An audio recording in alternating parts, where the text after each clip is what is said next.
Saya ingin bertanya dan minta saran bagaimana cara sembuh dari kebiasaan buruk melihat gambar atau video yang tidak pantas. Lihat kan, seperti yang saya sudah duga, bahwa ketika berbicara tentang hijrah pasti salah satunya masalahnya ini. Ya.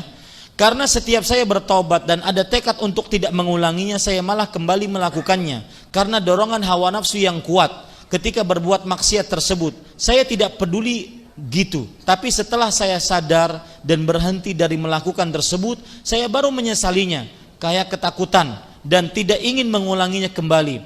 Saya juga setiap habis melakukan maksiat biasanya langsung nonton kajian di YouTube.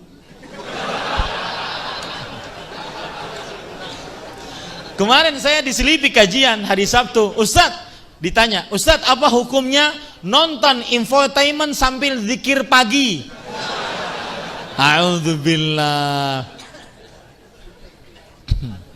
Kita lanjutkan pertanyaannya.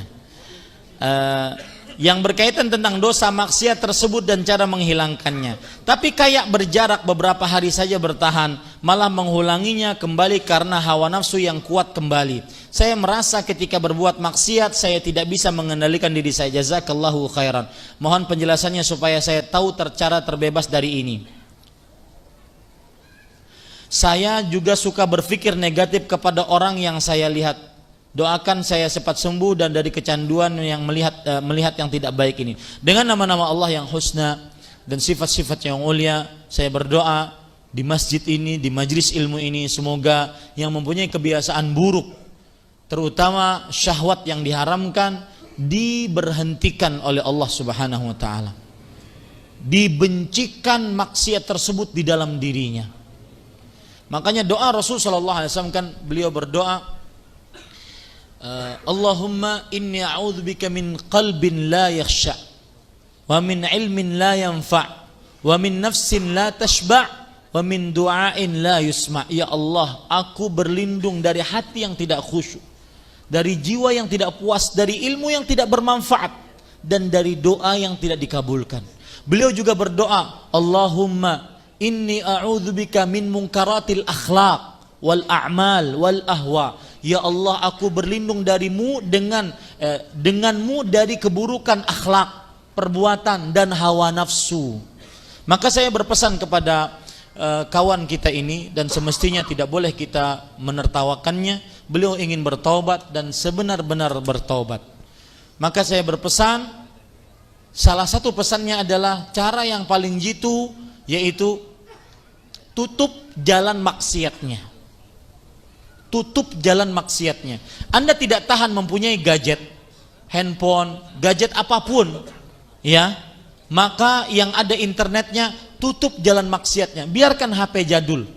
Toh kalau seandainya HP internet kadang-kadang cuma miss call doang juga, ya, biarkan HP jadul. Lebih baik saya tidak taruhan dengan iman saya. Saya sering mengatakan ini, jangan taruhan, jangan berbuat judi dengan iman. Karena hati itu lemah.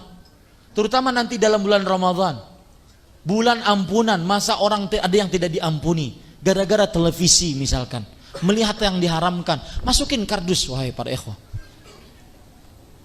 ya, hal-hal yang tidak bermanfaat.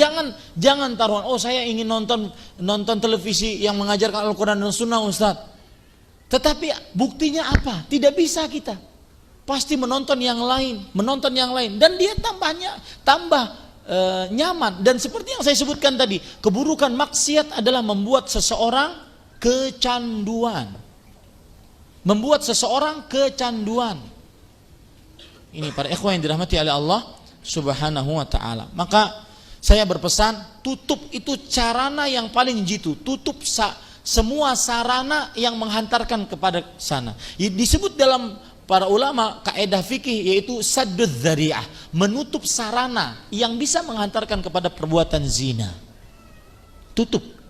Yang kedua, banyak berdoa kepada Allah. Berdoa dengan hati yang khusyuk dan yakin bahwa Allah akan menghentikan perbuatan ini. Kadang ada sebagian orang seperti ini para ikhwah, bosan dia.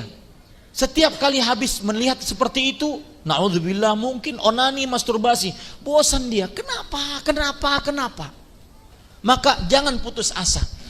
Bertobat kepada Allah, berdoa kepada Allah agar minta diberhentikan dari dosa ini. Ini para ikhwan yang dirahmati oleh Allah Subhanahu wa taala.